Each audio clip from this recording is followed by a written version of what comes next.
I do love Isabel Wilkerson, phenomenal woman, and I very much recommend her book Caste, Caste. Um, so, what Florida won't teach you about Columbus. Christopher Columbus was not a hero. He did not know quite where he was headed. He didn't know where he was once he got there, and he didn't find any of what he was looking for. Instead, he introduced some very real horrors upon the people and lands that he did encounter. Columbus was sent west across the ocean for all the reasons explorers went anywhere in those days: to find riches and wealth and resources to exploit, to claim new lands for whatever government was underwriting the trip, and to navigate a shorter route to India and the traders located there. As a subtext of this agenda was a command and a blessing by the church. Interestingly enough, in 1492, the same year that Columbus set sail, Queen Isabella and King Ferdinand of Spain expelled all of the Jews from Spain. The Iberian Peninsula was and remains prime real estate in centuries of conflict and conquest among the Holy Roman Empire. At the time, a large and thriving Jewish community there, and the conquering forces of Muslims originating out of the Turkish and Ottoman empires and lands to the east. All have taken turns occupying and dominating that piece of land. But Isabella and Ferdinand expelled the Jews just as they were sending priests with Christopher Columbus to propagate Christianity upon whichever poor souls he might encounter in his exploration, and to lend legitimacy to the Spanish quest for greater land and acquisition. See, if we do it to expand Christianity, that makes it good. Now, it's important to remember at this point in this narrative that any culture's foundational story plays a significant role in how that culture behaves and conducts itself for all time. Okay, what happens at the beginning sets the tone for events that follow. Have I told you about the cast iron pan, right? Okay, I've got a couple of new folks. So I love to cook in cast iron, but cast iron will keep a flavor. Whatever you cook in it first, however you season that pan, will flavor everything you cook in it thereafter. So if you cook spicy hot peppers and sausage the first thing in that cast iron pan, you can make scrambled eggs a year from now and they'll taste spicy. So systems are like that too. What happens at the beginning sets the tone for events that follow. And so when Columbus arrived here in this hemisphere, he carried with him more than just like 90 disgruntled sailors and a couple of priests. He brought a culture of imperialism and colonialism, of European and Christian exceptionalism and assumed superiority. People who were not white or Christian were simply considered to be less than Columbus and his fellows, less than human, animals even, and available like merchant goods for the consumption of the white men who found them. Now, when he arrived on Hispaniola, Columbus first made friends with the natives, then captured and enslaved them, brought some back to Spain as gifts for Ferdinand and Isabella, and in return for the gifts and his efforts, the monarchs offered Columbus governorship of the island and its surrounding lands, and a fancy title as Admiral of the Ocean Sea. He was not a good governor of land or sea or people, and shortly faced mutinies and rebellions. He developed an obscene penchant for killing and enslaving the island natives, And within a decade, fully 2/3 of the native inhabitants had been killed. Columbus came to this hemisphere with the idea of consuming what he found here, and that's what he did. Acquisition and exploitation were the charge he was given by his sponsors, and so that is what he set out to do. He brought back fruits and vegetables, musical instruments,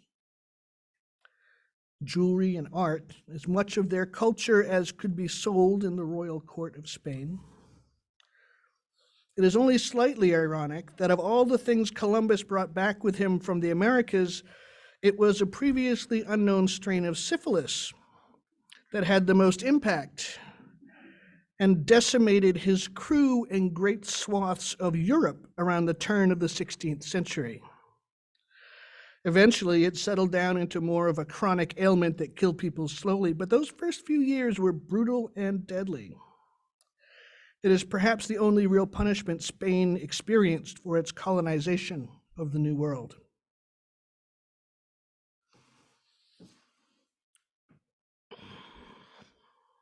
Let's skip a few hundred years forward.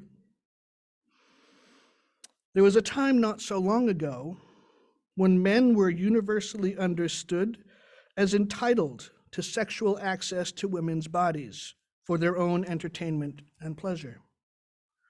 Less than 50 years ago, spousal rape was not illegal. 100 years ago, white men could use women of color in any degrading or dehumanizing ways they wanted, largely free of recompense. 150 years ago, white men could kill their enslaved people as punishment for any offense, real or conjured, without fear of retribution. Women and all people of color were property, things to be owned and maintained in whatever way the master felt was appropriate. This culture did not spring fresh from the earth when our nation was founded in the 1700s, nor did it emerge as the trade in enslaved African people grew in the American South. The culture of treating some people differently than others was delivered to America by an Italian guy underwritten by the Spanish crown who was desperately off course for his intended destination. In Columbus's early descriptions of the inhabitants he found, he wrote about how they had no concept of private property, no greed, no cruelty. They were helpful and kind and responded with disbelief and grief, but not arms, when he kidnapped some of their members. The idea of taking and consuming others' resources instead of sharing was utterly foreign to them. Why engage in conquest when there was enough abundance for everyone to have plenty? This is the weekend when the United States celebrates the efforts of Christopher Columbus, the last of a series of explorers, mind you, to discover the North American continent, but the first to have the backing of both church and crown. The official Columbus Day holiday was created in the U.S. by President Benjamin Harrison in 1892. That was in response to the lynching of 11 Italian-American immigrants by a mob in New Orleans the year before.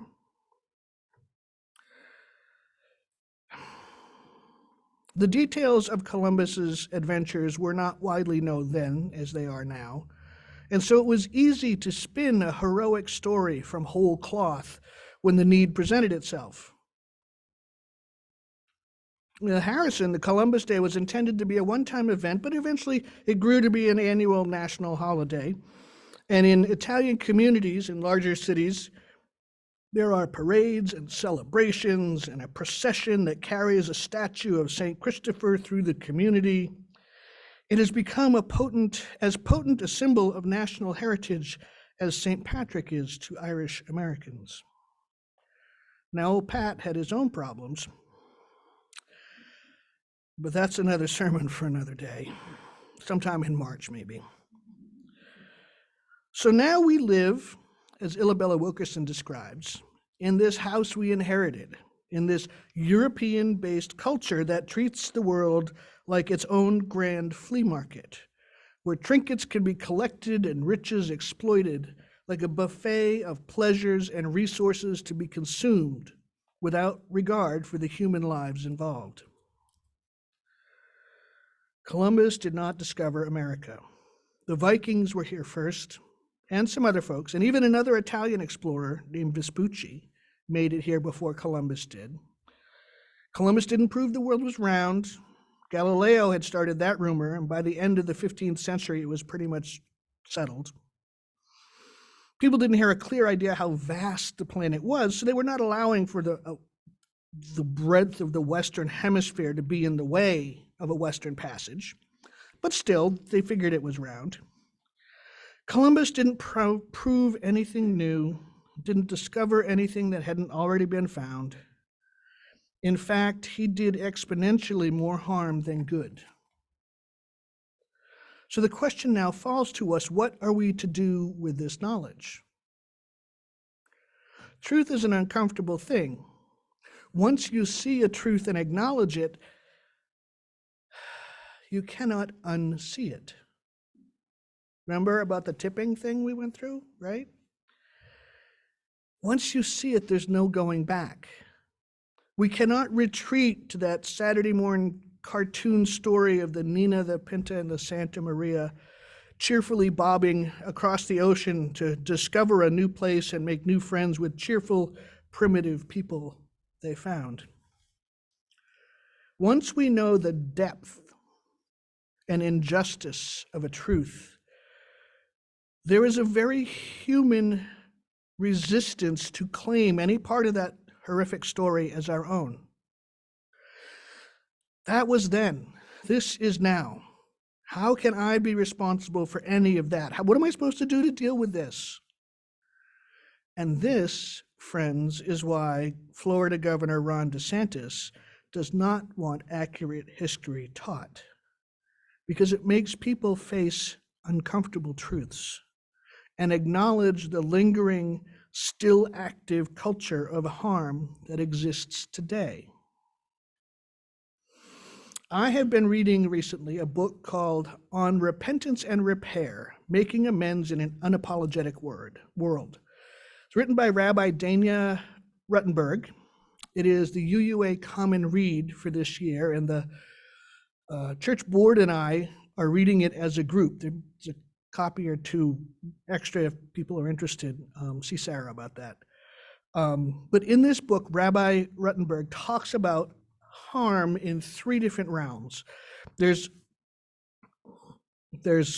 harm done, harm felt, and harm observed. And we are all guilty of doing and causing harm, she says. We also have all experienced harm. And we have all seen harm done to others. So this is not about separating the world into good or bad people, those who have or have not harmed, but about a process through which we can repair relationships that are damaged by harm done. So then we get to the what on earth can we possibly do to heal the harm done by Columbus? And the harm perpetuated through the centuries by subsequent generations of this brutal culture of consumptive white supremacist imperialism.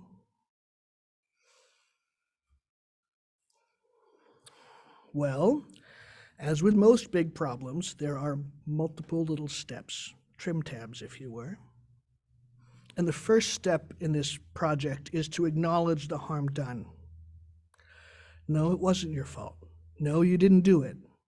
But harm was done, and we need to acknowledge that. Harm was done, and we can feel empathy with those harmed.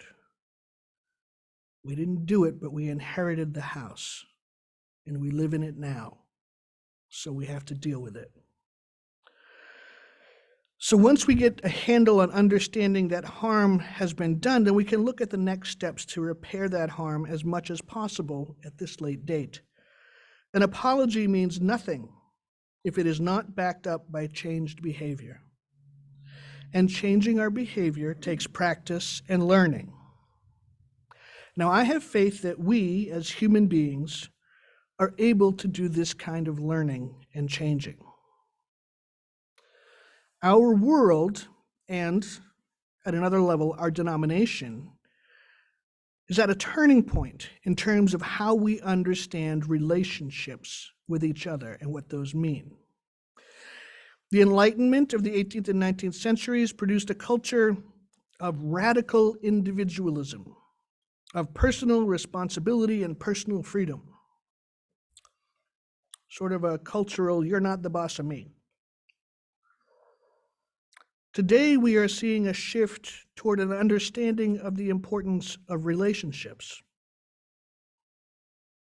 Thoreau may have gone to the woods to live simply, but he maintained relationships with family and friends in the nearby town.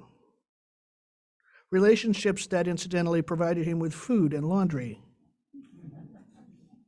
a conversation on Sundays, right? So he went there alone to live simply, but he didn't talk much about the relationship, okay? So our focus now, we are seeing a shift towards an understanding of the importance of relationships. Our focus is shifting from me and you to us as a community.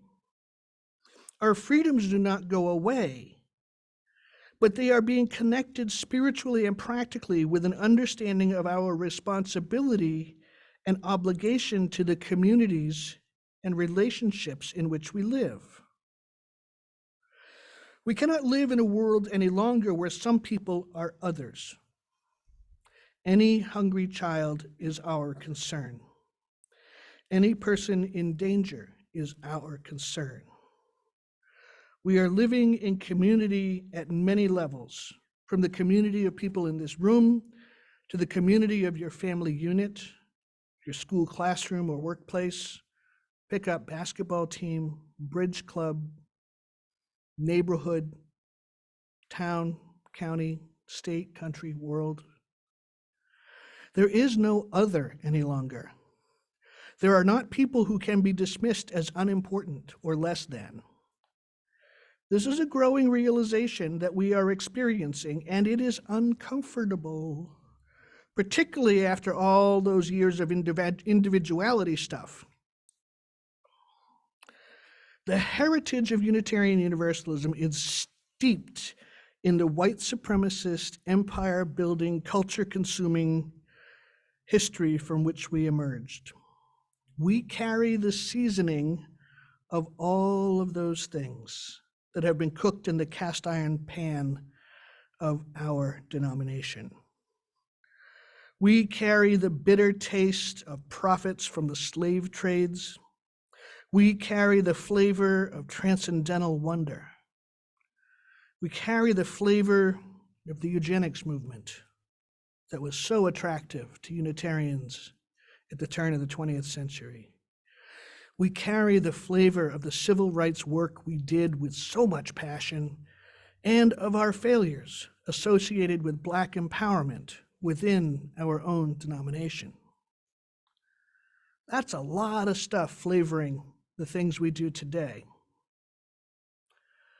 Now with cast iron cookware, overpowering flavors can be scrubbed down to the point where they no longer prevent us from cooking something marvelous. Cultures and communities are much the same. It takes a lot of work and a lot of determination and real effort, but it is possible and it is worth it. Our heritage is one of constant growth and learning. We are faced now with another big hunk of learning. And I have faith that we, as a love-based spiritual and religious community, are up to the task.